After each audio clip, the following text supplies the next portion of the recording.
You probably spent this morning trying to hit your baseline. Oh, absolutely. Everyone does it. Right. You checked your sleep score, you dialed in your macros, maybe even track your resting heart rate. You are constantly trying to establish this perfect, unshakable biological equilibrium for your life. Because we want predictability. We want control. Exactly. But what if the biological baseline you are chasing doesn't actually exist? Like, what if it's constantly a moving target? Well, I mean, it is a moving target, and that's a huge modern trap. We tend to treat our bodies like they are static machines, just operating in a vacuum. Yeah, like robots or something. Right. We expect the exact same output, the same energy levels, and the exact same digestive capacity from ourselves every single day. And we completely ignore what is happening in the environment around us. Which is wild when you think about it. Mm. But the sources we are looking at today completely shatter that idea. We are doing a deep dive into translated excerpts from an ancient text, specifically a chapter called Ṛtucaryā, Which translates to seasonal regimen. exactly. And it comes from a foundational text called the Astanga Hridayam, composed by Acharya Vagbhata. And our mission here with this deep dive is to decode a highly systematic, ancient approach to how time and the changing seasons fundamentally alter your physical strength, your digestion, and even the very composition of the elements inside your body. Yeah, and the level of granularity in this text is just astounding. I mean, it doesn't just offer generic advice like, hey, it's getting chilly out, throw on a sweater. No, not at all. It actually maps out exactly how you are supposed to adapt your entire existence to survive and thrive as the seasons turn. Well, that's because the premise of the Astanga Hridayam is entirely different from how we view the world today. It treats time as an actual physical force that actively alters human biology. Right, which brings us to the first big concept. Because before we even get into the specific diets or like the lifestyle hacks, we need to understand how this text defines this invisible force. And they refer to time as kala. Yes, Kala. And it's described in the text as a divinity. A divinity. Wow. Yeah, it has no beginning and it has no end. It dictates the movement of the sun, the moon, and the planets, and it drives the constant transformation of the basic elements around us. So it's literally the engine of the universe. Exactly. It is the underlying causative factor for the birth, the growth, and, ultimately the death of all creatures. And the way they measure this, Yeah. the way they measure kala is incredibly precise. Yeah. The scale starts at the absolute micro level. Like the smallest unit of time is called an axinamesa. Right, the blink. Yeah. It's defined as the exact time it takes to blink your eyelid. That single blink equals 1 unit, or 1 matra. And the mathematical buildup from that single blink is just fascinating. They construct the entire architecture of time starting right there. So 15 blinks make a kasta, Okay. 30 kastas make a kala, and they scale that up, through minutes, hours, days, fortnights, and months, all the way up to a varsa. Which is 1 full year. Yes, 1 varsa is 1 year. And here's where it gets really interesting for you as the listener. They then take that year and split it right down the middle into 2 massive halves. The first half is the Adana Kala, which corresponds to the northern solstice, or the northern movement of the sun. Right. And this covers the late winter, spring, and summer seasons. And during this northern movement, the text explains that the sun naturally increases the heat of the places it approaches. Makes sense. The winds become sharp, they become dry, the cooling properties of the earth are severely weakened, and the sun is essentially absorbing strength and moisture from all living beings every single day. So it's basically a biological tidal system. Like the northern solstice is like our bodies are on battery drain mode. Battery drain mode, I like that. Yeah, where the sun is acting as this massive dehydrator, just extracting our moisture and leaving us physically weak. But then the other half of the year, the Visarga Kala, or southern solstice, is recharge mode. Exactly, high tide. Right. The moon dominates and gives us our strength back. That is a highly accurate way to visualize it. The southern solstice covers the rainy season, autumn, and early winter. The blazing power of the sun recedes, and the moon occupies the driving seat. Bringing the moisture back. Yes, it brings clouds, cold breezes, and rain. A quality called unctuousness, which refers to moisture, oiliness, and heavy nourishment that actually increases in nature. Unctuousness. Great word. It is, and as the environment becomes saturated with it, human beings actually gain physical strength and potency. It's crazy because it means we're just completely bound to this cycle. The sun drains us and the moon replenishes us. And you cannot fight this cycle. That's the key takeaway. Your bodily strength, your digestion, and the state of your internal humors are entirely dependent on time. You just have to ride the wave. Right. If you want to remain healthy, you have to eat and behave in ways that actively counterbalance these massive environmental shifts. Okay, so since we know the moon brings us maximum strength and the sun brings us minimum strength, let's look at what happens at the absolute extremes of this cycle. Let's start with winter. Which the text divides into Hemanta and Sisira. Right. This is the peak of the moon's influence, meaning this is when you possess your absolute maximum physical strength. Yes, but the biological mechanism behind why you are so strong in winter is incredibly counterintuitive. And, it requires a very specific response. I mean, wait, let me unpack this for a second because I was totally shocked reading this part.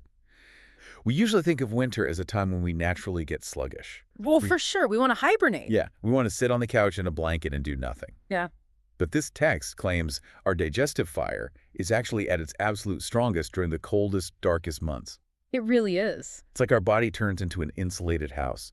The freezing weather outside forces all our internal heat to retreat deep inside, trapping it in the furnace. Exactly. And because that furnace is burning so incredibly hot, we have to throw heavier logs on the fire, like mutton soup and jaggery, or it'll basically burn the house down. That insulated furnace concept is exactly the mechanism Ṛtucaryā Vagbhata describes. The cold breeze literally obstructs your peripheral body heat from escaping through the skin. So it pushes it inward. Yes. That trapped heat concentrates in your core, which vastly increases your digestive fire. You suddenly have the biological capacity to digest incredibly hard, heavy, and dense food substances. Which is wild. And there's a massive warning attached to this. Okay. If you don't supply that raging internal furnace with enough heavy fuel, the digestive fire doesn't just go out. No, it turns on you. Right. It literally incinerates your own body tissues. It highlights this beautiful biological paradox. When the exterior environment is at its harshest, most freezing extreme, our internal metabolic engine is actually operating at peak performance. It's running on all cylinders. Right. And to manage this safely, the text advises you to consume foods dominated by sweet, sour, and salty tastes. I think we should clarify why those specific tastes matter here. Like why sweet, sour, and salty. Well, in this ancient physiological framework, sweet, sour, and salty tastes are considered anabolic, meaning they build tissue, they retain moisture, and they are notoriously heavy to digest. Which is exactly what we need for the fire. Precisely. They provide the dense, slow-burning fuel that a raging winter digestion requires to stay occupied. Okay, that definitely explains the absolute feast they recommend for winter. I mean, the text says you should eat the meat of well-nourished animals, unctuous mutton soup, freshly harvested rice, muscle fat, sugarcane, milk, and wine prepared from jaggery. It's a very rich diet. Yeah. And your lifestyle has to utilize that trapped, robust energy, too. You are instructed to get heavy body massages with oils, head massages, and engage in strenuous exercise like wrestling. But I noticed a very specific caveat there. The text says you should wrestle with skilled opponents, but only to half of your total strength. Yes, exactly half. But why? If I'm at my absolute physical peak and I have this roaring fire, why wouldn't I go all out? Because the goal is equilibrium, not exhaustion. If you exercise to your maximum limit, you deplete the very tissues and internal heat you are actively trying to preserve against the cold. You want to stoke the furnace, you don't want to blow it out. That makes total sense. Right. So you use warm water, you wear thick blankets made of wool or silk, and you apply warming pastes like saffron and musk to your skin. And the text even mentions that during the late winter, a period they call Sisira, the cold becomes so dry and rough that you should actually stay in underground rooms equipped with room heaters. Yes, essentially ancient climate-controlled bunkers. It's amazing. But then the earth tilts, the sun takes over, and we pivot to the exact opposite extreme, Grisma or summer. And in summer, the biological tide goes out. You are at your absolute minimum strength. Complete battery drain. Complete drain. The sun is scorching, its rays are intensely sharp, and your body's moisture is rapidly depleted.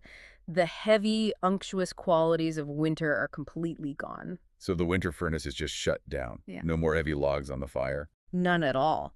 If you eat heavy, sour, or salty foods in summer, you are really asking for trouble. Wait, hold on. Earlier you said sour and salty foods are good for building tissue. Why are they suddenly dangerous in the summer? Because sour, salty, and pungent tastes inherently generate heat. Oh, I see. Yeah, they promote sweating. In the dead of winter, you desperately need that internal heat. But in summer, your environment is already baking you. So eating them would just boil you from the inside out. Exactly. Consuming sour and salty foods would push your internal temperature past the breaking point, aggravating your metabolism. Instead, your diet must be sweet, light, cold, and predominantly liquid. The sensory details for this summer regimen are just incredible. Like, you are supposed to drink rasala, which is this cooling preparation of churned curds mixed with sugar, pepper, and cumin. A very specific recipe. Very. Or you drink buffalo's milk that has been specifically cooled by the ambient rays of the moon and stars. Which points to a major shift in their environmental strategy. How so? Well, think about it. In winter, you are a closed system. You're generating heat internally and trapping it with thick furs and underground rooms. But in summer, your internal cooling system is overwhelmed. Oh, so you have to outsource the cooling. Yes. You have to actively use external environments to draw the heat out of your body. That's why the text paints this beautiful picture of sleeping during the day in lush parks under tall pine trees, or resting in houses cooled by water fountains, where statues literally mist the air with water scented with a cooling herb called Ṛtucaryā. It sounds luxurious, honestly. It really does. You wear light clothing, you use fans made of wet lotus leaves, and you wear garlands of pearls dipped in white sandalwood paste. Because it is entirely about mitigating the harsh, draining effects of the sun. You avoid strenuous exercise completely. No wrestling at all. None. Even alcohol, which was actually prescribed in winter to help stoke the digestive fire, is largely prohibited in summer. And if you do drink it, it has to be heavily diluted, right? Yes, diluted with plenty of water. Otherwise, the text warns of serious complications like emaciation, looseness of joints, burning sensations, and delusion. Delusion, yeah, definitely not the energy we want to bring to summer. Not at all. So surviving the extremes makes sense. You fuel the winter furnace and you hide out in the summer shade. But the text makes it very clear that the real physiological danger doesn't happen at the extremes. No, it happens during the transition periods. The danger zones. Exactly. The shifting of the seasons is when our internal elements are thrown into total chaos. It requires meticulous management. Right. To understand this, we need to quickly map out the three biological humors, or doshas, that the text references: Kapha, Pitta, and Vata. Okay, let's break those down. Think of Kapha as the body's earth and water elements. So it's your heavy structural fluids, your moisture, and mucus. Correct. Pitta is fire and water. It governs heat, digestion, and metabolism. And Vata is air and space. It governs movement and dryness. Perfect. So keeping those definitions in mind, let's look at the transition into spring, or Vasanta. Okay, so during the winter, we were eating all those heavy, sweet, oily foods to feed the furnace. And the text says we accumulate a massive amount of kapha, that heavy, mucus-like fluid, during those cold months. Yes, winter essentially freezes that kapha in place. It just sits there, heavy and dormant inside you. But then the heat of the spring sun arrives. And it melts it. I mean, the text literally describes the accumulated kapha being liquefied by the sun's heat. Right. Your internal environment is experiencing a biological flash flood. A flash flood inside your body. Just as the mountain snow melts and floods the rivers in spring, your internal kapha thaws and completely floods your digestive tract. Which was a massive light bulb moment for me reading this. Like spring allergies, spring sluggishness, that heavy feeling we always get in March and April. It's not just about pollen in the air. No, it's systemic. According to Ṛtucaryā, our bodies are literally thawing out the structural buildup from winter, and it's smothering our digestion. And that internal flooding severely disturbs your metabolism and creates a perfect breeding ground for disease. To combat this, you cannot just lazily change your diet. You have to actively intervene. You'd have to force it out. Yes. The text prescribes sohana, which means purification therapies, to forcibly clear that liquefied kapha out of the system. And they do not hold back here. They recommend therapeutic emesis, which is supervised vomiting and medicated nasal drops to aggressively clear out the mucus. It sounds intense, but it was considered necessary. Right, and you switch to a diet of dry, easily digestible foods like old barley roasted meat and honey to scrape away that vitiated or corrupted kapha. Because you are actively trying to dry out the floodwaters. But once you survive spring, you hit an even more volatile transition. Which is? The rainy season, Varsa. Oh boy. So we just forcibly dried ourselves out. We purged the winter buildup. We should be in the clear. But then the summer heat exhausts us, and the clouds roll in. And the transition from summer to the rainy season is incredibly taxing. Think about it. Your body is severely weakened from the scorching summer sun. Total battery drain. Yes, your digestive fire is barely flickering at this point. Suddenly, the sky is hung with heavy clouds, the earth releases cold vapors, and the humidity just skyrockets. And the text says this sudden, damp, heavy environment corrupts all three doshas at once. Vata, Pitta, and Kapha are all thrown entirely out of balance. Think about what happens to a struggling campfire when you throw a wet, heavy blanket over it. It just suffocates. Exactly.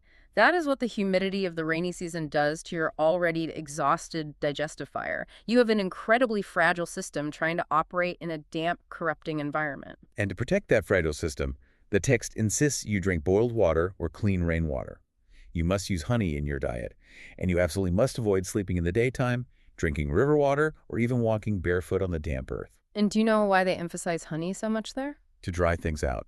Exactly, because in this system, honey has an astringent, scraping quality that cuts right through the environmental dampness. That is so interesting. You are trying to stimulate a weak digestion, so you consume old cereals and foods with a sour and salty taste, but crucially, they must have a dry quality to counteract the humidity. Okay, so you survive the damp, sluggish rains, and then comes autumn, Sarad.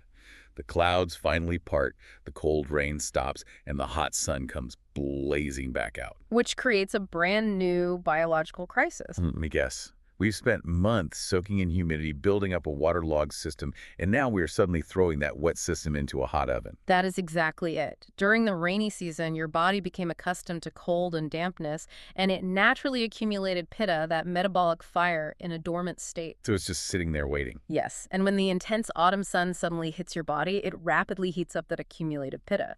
Your internal heat spikes uncontrollably. Wow. And to conquer this sudden spike in heat, the text advises consuming bitter, medicated ghee, undergoing purgation therapies, and even utilizing bloodletting. Because bloodletting was viewed as a direct method to release the toxic, overheated blood that had been aggravated by that sudden autumn sun. They took these transitions incredibly seriously. But amidst all the intense purification therapies and bloodletting, there is this remarkably poetic remedy for autumn. The water purification. Yes. The text describes a purification method for drinking water called hamsodaka. It is a beautiful example of how they viewed the interaction between the cosmos and our daily consumption. It really is. The text describes taking pure water and exposing it to the scorching heat of the sun during the day and then the cooling rays of the moon at night. Thermal cycling. Right. And furthermore, it is said to be detoxified by the rising of the Agassiz star in the autumn sky. This spotlessly clear, star-filtered water is called hamsodaka, and the text claims it is as beneficial as nectar. Because it balances the body completely without provoking any of the doshas. I love that.